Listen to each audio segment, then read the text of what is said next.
अहम खबर आपको देंगे। भारतीय जारहात पर पाक फौज की मुंह तोड़ जवाबी कार्रवाइयां जारी हैं। भारतीय फौज ने एक बार फिर सफेद झंडा लहरा दिया है। धर्मसाल टू पोस्ट पर बटल सेक्टर में भारतीय फौज ने घुटने टेक दिए हैं। भारतीय फौज का झंडा लहराने का मतलब एक बार फिर शिकस्त को तस्लीम करना है। अपडेट कर रहे हैं आपको और दिखा भी रहे हैं साथ साथ। सुर्ख दायरा इस वक्त देखा जा सकता है, उसके बीचों बीच सफेद झंडा लहरा दिया गया है। पहले फायरिंग की जाती है बिला इश्तियाल और उसके बाद घुटने टेके जाते हैं, हार मान ली जाती है। भारतीय जारहात पर पाक फौज की भरपूर जवाबी कार्रवाइयां जारी हैं। इससे कबल 3 रोज पहले जब ये इश्तियाल अंगेजी शुरू की गई थी, 4 पोस्ट ऐसी थी, ऐसे सेक्टर से जिन पर झंडे लहराए गए थे और अमन का पैगाम दिया जा रहा था, शिकस्त को तस्लीम किया जा रहा था।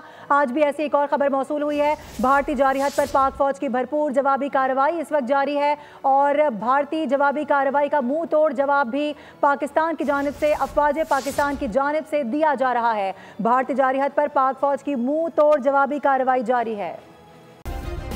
सब्सक्राइब करें और बेल दबाएं ताकि कोई खबर रह न जाए।